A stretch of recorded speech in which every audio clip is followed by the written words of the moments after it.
Alrighty, friends. Hello and welcome back. Thank you very much for joining me today. I am your host, Remedy.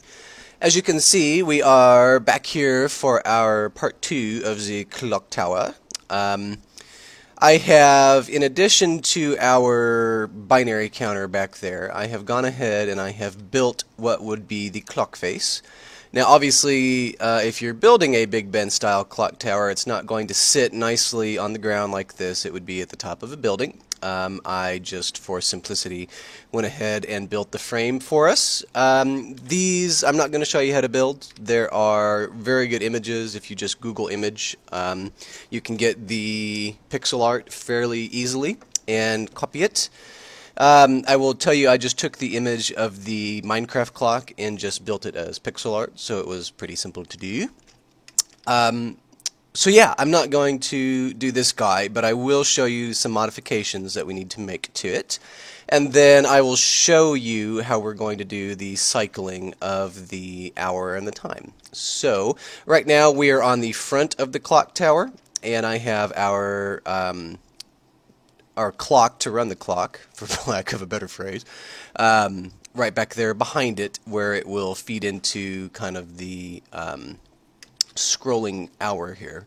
So we're going to go to the back, just like this, and what we need to do is we need to take the little piece of sandstone and then some of the quartz right here, and we need to extend all of this out one. Uh-oh, I have regular sandstone and not smooth sandstone. Let me correct that for us real fast. There we go, there we go. Bust you up. So yeah, we just need to extend all of this out one, except for this little area of 3 right there, which is a little unfortunate, but I have not found a good way around it, so that's just the way it's going to have to be. So yeah, all we did is we just added that second layer, just like that. Pretty simple, pretty easy to do, just around there. So if we come back here to the back of the clock, like we were at the beginning, now we can start to build what we're going to use as a platform, and I'm just going to use some lime green wool to do that. And we need it to go out just beyond the sandstone on either side, just like that. So just one beyond this part. And now we need this to be about 4 out. Probably 5 is going to be better. So we'll do that in just a moment. And now, you know what, I'm just going to do 6. We'll be careful about it. So there we go. Here is our platform. Now, what we're going to do is I'm going to build a little bit of the actual colors behind it. And so if the clock is right at 12 noon, then it's going to look like this. So we're going to put dark blue wool here, light blue wool right there, and now I'm just going to use gold blocks to represent the sun. You can use yellow wool if you want. I have preferred gold blocks in a survival setting. If you're not rich, you can use yellow wool. It's easy. But basically, we want the sun to look just like that, so that when we're at 12 o'clock noon, it's just going to be right there. And now, if we come back here again behind the thing, anywhere that there is a gold block, we now want to put light blue wool adjacent to it, just like this. And now, anywhere that we are not filled in yet, we can go ahead and do dark blue wool, so that we get this kind of square looking shape, just like, whoops, this right here. And so now I'm just going to sneak through, and we'll see that we have a decent, I think, representation of the sun in the Minecraft clock. So if we go back here to the back, what we need to do now is we need to set up some pistons so that we can kind of get this thing to cycle around and scroll appropriately for us, and that's really what we're going to do. So the first thing, we're going to come right here next to where our sandstone is, and we're going to put just normal pistons. If I could fly properly, I need to go one more up. So that'll be 1, 2, 3, 4, 5, 6, 7 pistons tall. And now when we get to here, and this is why I was a little unhappy with this, we need to put pistons like that. And unfortunately, if you really know what you're looking for here on the front, you are going to see some of these pistons, and that's unfortunate. But again, I have not found a better way to do it, so it's just going to have to stay that way, I think. And then, so we're going to put the back part of it literally right next to it along this line. And so to do that, we need our next set of pistons, if I can get these to do what I want, just like this. Oh my goodness. 2, 3, 4, 5. Not faring very well. 1, 2, 3, 4, 5, 6, 7. And then, so our last set of pistons then very clearly is going to go right here. 1, 2, 3, 4, 5, 6, and 7. And so that'll be our piston guys set up and ready to move. So the remaining things that we need to do, at least in terms of our little scrolly guy here, is we just need to do some real basic math, and I will show you what I mean by that. So this guy right here is going to be pushing out first. So, I'm sorry, it's going to be pushing out second. So this little bit right here is not going to have a block on it. And so I'm just, for right now, a placeholder. I'm just going to stick a gold block there for that. And now the opposite side is going to have to do the same thing. And really all that I've done is that, so the piston guys from this that push left and right are going to be the first ones to fire, and the piston guys that push front and back are going to be second to fire. So these, because they push second, are always going to be empty spots. So it allows us to do a nice little bit of math so that we can get the back line adjacent to the front line and have it set correctly. So we need another line of blue right here then. And now down on this end, we need another line of blue as well. And now if you kind of flip it around in your head, this line back here at the back is what we are going to want. It's going to face the front when it cycles around. So what I want is a coal block. I don't know where all the coal blocks are at. Need to go find it. There it is. And then I also want to get some iron blocks. And again, I like to use iron blocks for the moon, basically. So if we want this thing to be centered, then I need to go 1, 2, 3, 4, 1, 2, 3, 4, blow you guys up. And then the moon then is going to go right here. And I just got to that by this being in the middle of everything. And now the dark side wall is easy to build. It's just all coal blocks except for what we have for our moon. So I'll just go ahead and fill all these guys in here real quick. There we go, there we go, there we go. One more here, I guess. And carry that up. 2. And there we go.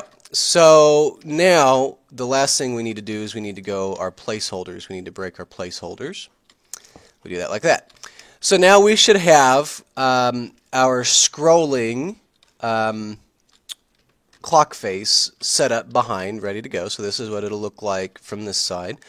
And what we'll see is that the sun will just kind of start tracking left to right. Okay, so now we need to do some of the redstone wiring, so I will come back in a moment and we will do that. Righto, so redstone. We need to do some redstone. So like I told you, these guys that fire left and right, they need to be the first guys to fire, and then front to back are going to go second. And And these are actually pretty easy to wire in. It's actually very simple to wire in. So we're going to get some slabs. And now for slabs, they have to be at the top of the block in order to run the block. So we'll just do it like that. And now here on the other side, I'm just going to build 2 out, and now I'm just going to carry some wool straight up, and that's just going to make it easier for me to put these slabs in like that, and now I can just blow up my wool.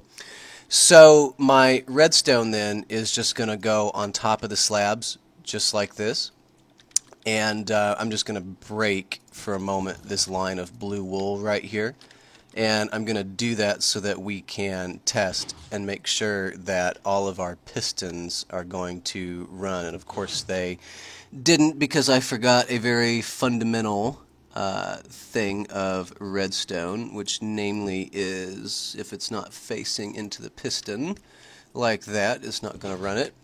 So there we go, all 7 are going to run, so those are good. I'm going to go ahead and just leave this guy right like that. I'm just going to build another line, I think, out like that. So there we go. And now we want to do the same thing with this line. I am going to go ahead and just carry our lime out, I think, 2, 3 this time, like that. And now this is just going to be the same concept. We're just going to get some slabs, put them at the top part of that block, and now again I'm just going to put in a little bit of pink wool and do my slabs on the way down like that. Blow it up. And now, kind of similar to that other side, actually let's go get our blue back and let's rebuild this spot right here then, if I could get into there. Because if I don't do it now, I'll forget, and forgetful is bad. So now we'll blow up this line of coal. And so now we'll just do our redstone onto the slabs like this, carry them out, and do that. And there we go. So they all fire. I like it. Bring them back in, and now let's get our coal block wherever I stuck him. And now we will build back up. There we go. So left and right is done, and they need to be one unique line, which is easy enough to do. And now front to back is going to be a very separate line altogether. And for him, we need to be a little more careful. I think we will be able to run this guy from this side, although I actually am going to run him from the back. If I remember, I did the back, and it was just better to do it from back here. So same concept as before, just do a little pillar, put the slabs at the top, and now break the pillar on down, and now redstone on like that. Now this guy I can test without having to break anything because he's got the open spot and all of those run, which I like. And now we've only got one more to do, and it is the front to back line right here, and very clearly we've only got one way that we can build him, which makes this rather simple. So one more time, pillar up, and now slab, slab, and slab.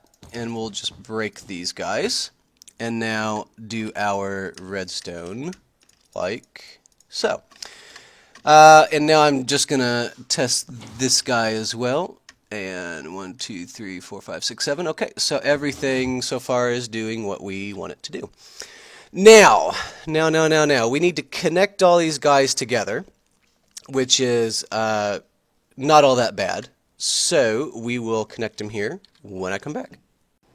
Okay, so yeah, we need to run lines to connect up all of those other things, and we're going to do that like this. We're going to get a little platform out here. As long as it's kind of pseudo in the middle, that's fine. It doesn't have to be exact. And what we're going to do on this platform is that we are going to build a pulse limiter. And Hopefully at this stage everybody knows what a pulse limiter is, so I'm not going to explain it to you. We're just going to make sure that he runs okay, which he does. So we need a pulse limiter because the piston guys that go left and right must extend and then retract very quickly.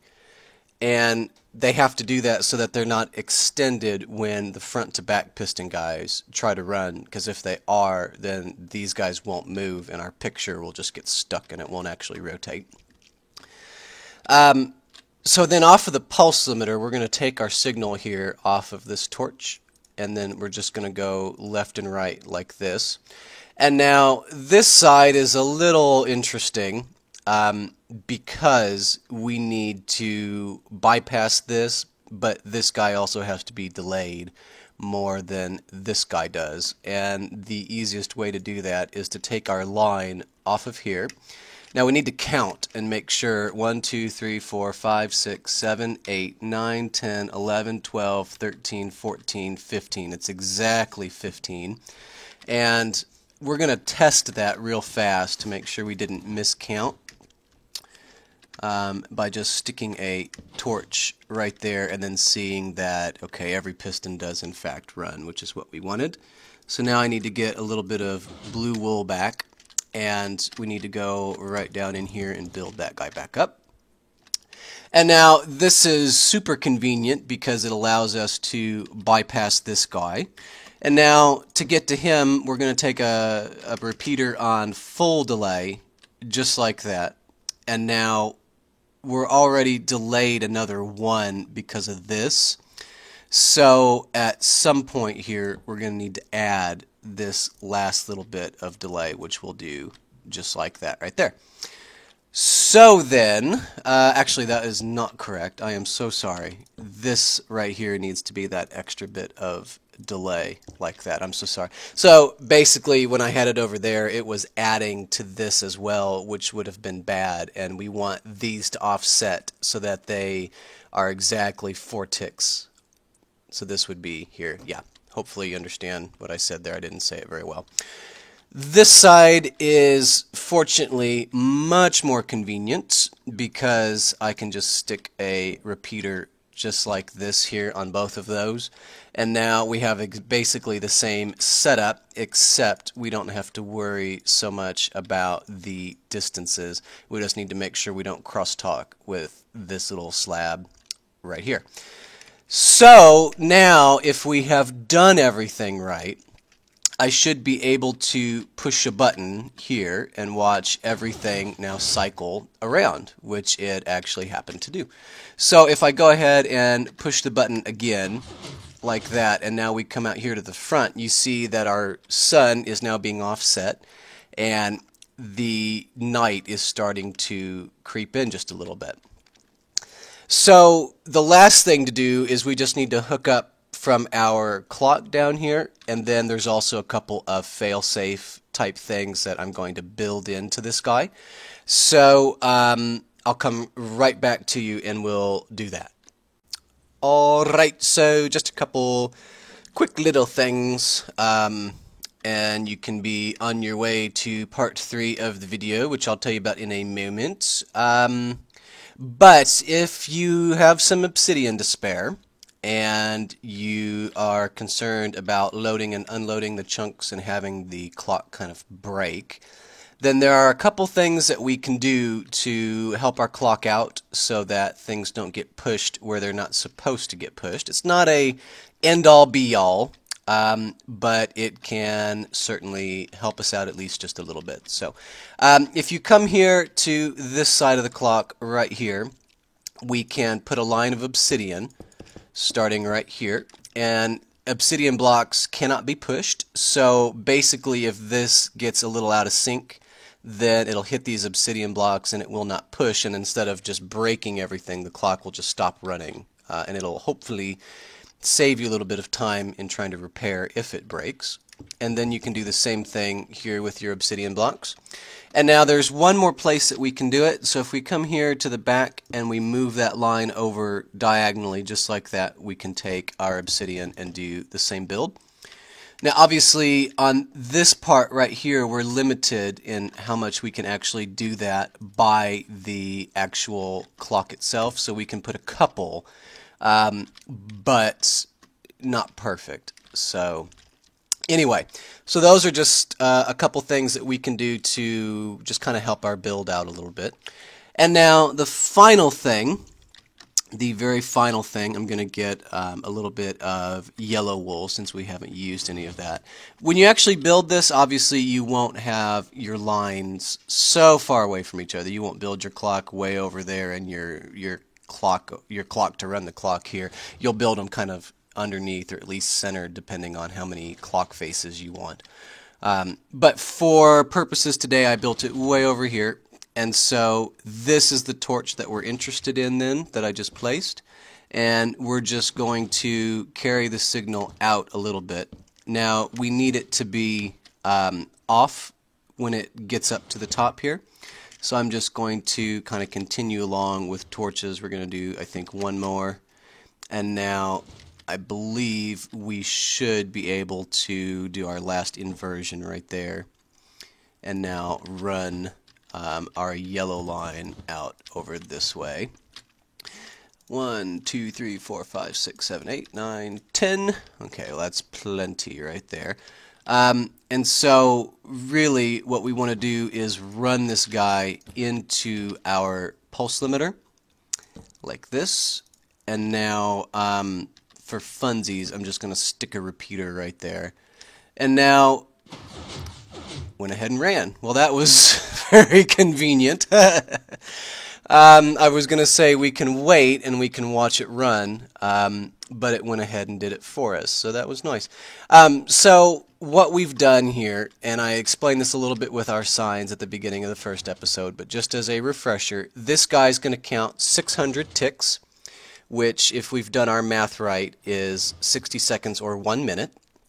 And a day cycle is 20 minutes, so we have built a clock face that has 20 pieces that will cycle back and forth. And so once each minute, our clock face is going to go ahead and run, and it's going to be synchronized to the day-night cycle. Now, obviously, for the purposes of the tutorial, I have day-night turned off. But in your survival world, it will go ahead and cycle with day and night, and there we just ran again, which looked kind of nice. And so that's the basic concept behind the clock. Now, video 3 is going to address a couple of things that have to do with the chunks not being loaded while your day-night cycle runs.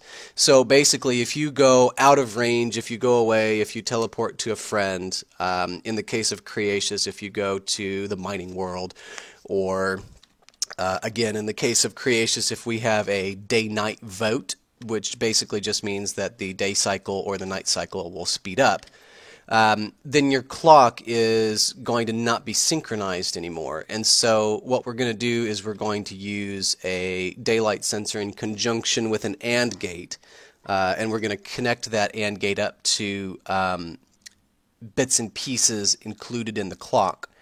And I'll show you how we can use that to keep the clock synchronized, even if the chunks are unloaded for an extended period of time. So yeah, that's part 2. Sorry for the long ramble at the end. I'll see you guys, hopefully, in part 3. Thanks so much.